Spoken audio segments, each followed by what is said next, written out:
Assalamualaikum warahmatullahi wabarakatuh. Hai teman-teman, kembali lagi ke video saya Ayu Noviska dengan IPM 5020205 kelas 4E program studi pendidikan guru sekolah dasar.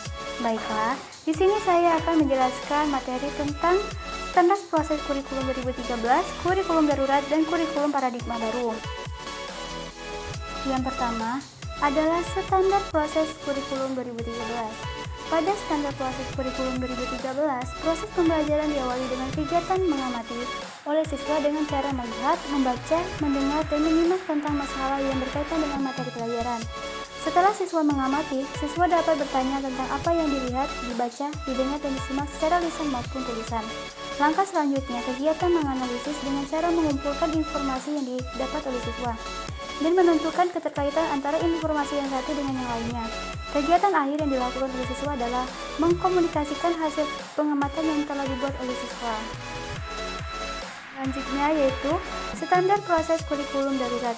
Pelaksanaan kurikulum kondisi khusus ini memberikan fleksibilitas bagi satuan pendidik untuk menentukan kurikulum yang sesuai dengan kebutuhan pembelajaran peserta didik.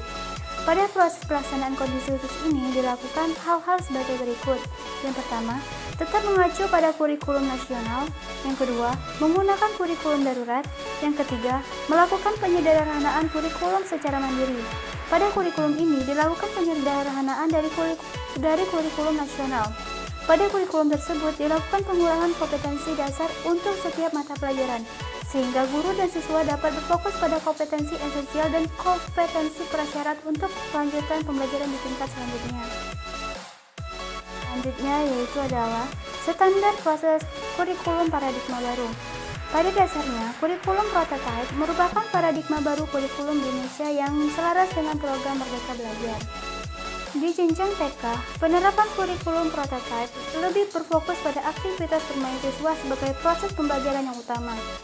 Pembentukan karakter untuk memperkuat profil pelajar Pancasila melalui literasi buku-buku yang digemari siswa yang semula pada kurikulum 2013 pembelajaran siswa berbasis tema.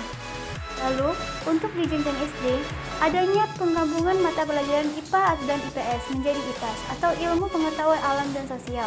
Untuk memahami lingkungan sekitar yang semula terpisah di kurikulum 2013, bahasa Inggris merupakan mata pelajaran pilihan bagi siswa dengan bertumpu pada pembelajaran berbasis project atau PBL untuk meningkatkan profil pelajar Pancasila. Kurikulum prototipe mewajibkan mata pelajaran informatika, di mana mata pelajaran ini merupakan mata pelajaran pilihan di kurikulum 2013. Mata pelajaran informatika menjadi mata pelajaran wajib untuk menyesuaikan kemajuan teknologi digital yang diselaraskan dengan profil pelajar Pancasila. Sementara di jenjang SMA, adanya penghilangan penjurusan IPA, IPS, dan bahasa. Dan sebagai gantinya, siswa kelas 10 akan mengikuti mata pelajaran yang sama dengan SMP. Sementara kelas 11 dan 12 bisa memilih kombinasi mata pembelajaran sesuai dengan kebutuhan, kemampuan, dan cita-citanya.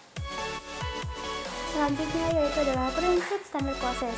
Kegiatan pembelajaran merupakan proses pendidikan yang memberikan kesempatan kepada peserta didik untuk mengembangkan potensi mereka untuk menjadikan kemampuan yang semakin meningkat dalam sikap, pengetahuan, dan keterampilan yang diperlukan di dirinya untuk bermasyarakat, berbangsa, serta berkontribusi pada kesetaraan hidup umat manusia. Oleh karena itu, proses pembelajaran diarahkan untuk memberdayakan semua potensi peserta didik menjadi kompetensi yang diharapkan. Selanjutnya yaitu adalah karakteristik standar proses. Standar proses digunakan sebagai pedoman dalam melaksanakan proses pembelajaran yang efektif dan efisien sehingga mampu mengembangkan potensi, prakarsa, kemampuan, dan kemandirian peserta didik secara optimal. Standar proses meliputi perencanaan, pelaksanaan, dan penilaian proses pembelajaran. Baiklah, itulah materi-materi yang dapat saya sampaikan.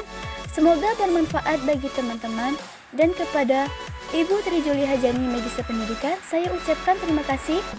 Wassalamualaikum warahmatullahi wabarakatuh.